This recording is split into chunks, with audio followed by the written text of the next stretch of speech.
because I just can't put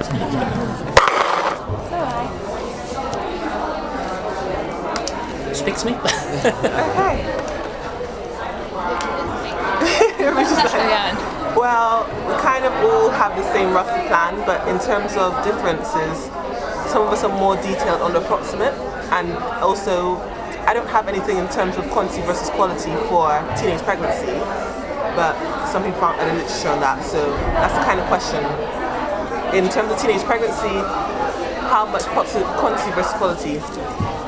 Well, I mean, you said somebody had some stuff on that. Yeah. It's you. She keeps looking at me like so what have you actually got? Low birth weight in the babies. Yeah. Which means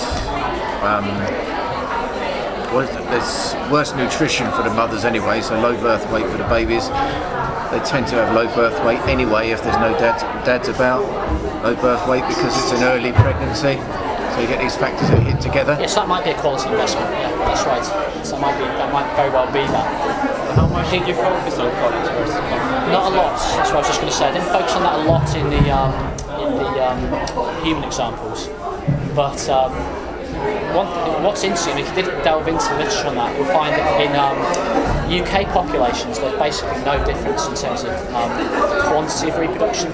So teenage mums more or less have the same number of kids as later mums, in fact. But that's not the case everywhere. So if you go to New Zealand, teenage mums actually have slightly more children than non-teenage mothers. So there seems to be some variation. And no one actually knows why. But that is the case. But what we do know is about the current versus future trade-offs in humans. But in the great example, so I see you've got a nice picture of one there. The deal there is that there were definitely quality-quantity trade-offs as well, and that's what Boyce and parents were talking about. So you can skew that more with the animal stuff, but yeah, the birth weight in humans is probably part of the story. So. How much focus is it how important is it to talk about life chemistry and phenotypic plasticity and well, I mean, you need to frame this in terms of life history theory, and the idea here is that we calibrate, so that's phenotypic plasticity. So you can discuss it in those terms if you want, or you can just simply talk about it in terms of calibration. I don't mind, because there's a massive literature on phenotypic plasticity. And a lot of it, I think, is totally wrong, actually. That's sort of one of my research strands, is trying to clarify why that's all wrong. That's why I didn't get into it, because I knew I'd go off on a massive long exegesis about it. So you can just allude to it, say, this is sometimes referred to as phenotypic plasticity. And I'll tell you why that's wrong later when you're out of this exam. But the calibration is this neutral way of talking about it. How much would you expect for you to set up life history theory?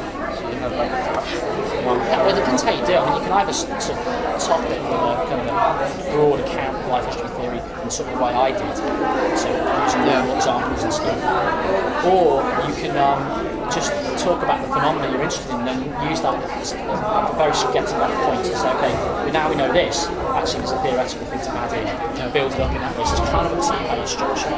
Okay. But by the end of the essay, whichever way you do it, the reader will have a detailed view of what life history theory is. It's pretty simple. It's an economic model of trade-offs, and the idea is that you're maximising your utility and that's fitness, which is all that economics is utility maximising. That's it. That's the deal. And then the trade-offs are the interesting things. How would you sort of explain how all these trade-offs is, isn't it seems like so ancient, like how is it sort of proven that it's related to decisions nowadays, because you can't see like teenagers having babies like reasoning in this way. Oh, you do. There's a literature on that which I briefly allude to. I mean, in our study we've got measures on their intentions, and their intentions are different. But there's been a nice report done for the Joseph Rowntree Foundation a few years ago where they interviewed people. The interview stuff that I talked about in the et al. Study, the girls are exactly saying this. They figured out their ecology and they know what's best for them. So at the psychological level, there's a growing evidence for that. But remember, this is also, like you were saying, physiological. You've got birth weight issues, you've got early menarche issues. So your psychology is really the last stop on that whole journey. So the main goal of a species is to reproduce anymore. Not the goal of a species. In terms of that, and it says people won't keep it because they want to have Yeah, no, exactly. So start with, this is never about the good of the species. This is about individual gene level selection. So it's nothing to do with the species. But yeah, all that natural selection has to do is build an organism that likes to have sex, and the job's done. That's it. That's all you need. So your conscious level, the reflections on this are pretty uninteresting actually from an evolutionary perspective. Most of your psychology is not conscious. It's just you're processing cues and you behave in particular ways. And it's best that it's like that, because if you spend all your time deliberating over everything, you die. This doesn't just come from evolutionary psychology. There's a whole perspective from sort of social cognition that says more or less the same thing without the evolutionary analysis. Just said there's no way you can process all the information you have to in a social group and actually be successful.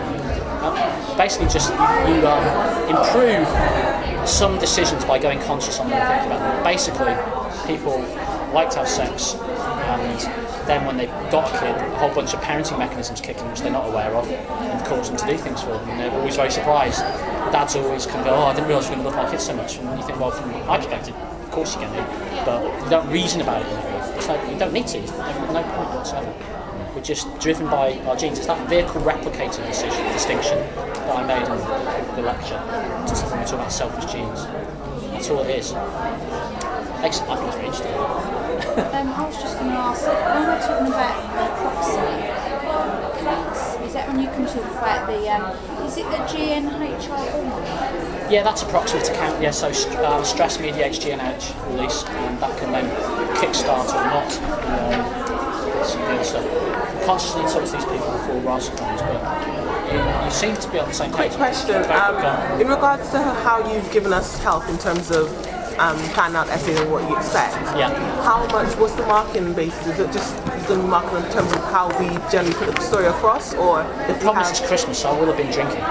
So the best thing to do is to stick a can of Stella to the the marking is we're looking for you to show understanding of the theory and use the examples to do that. Lists of examples with no theory coming out of it will reduce your mark. Understanding, like you were kind of saying, the theory and using those examples to work it raises your mark. So we don't necessarily have to have a completely external information to what of the stuff you've given us? No, Okay. absolutely.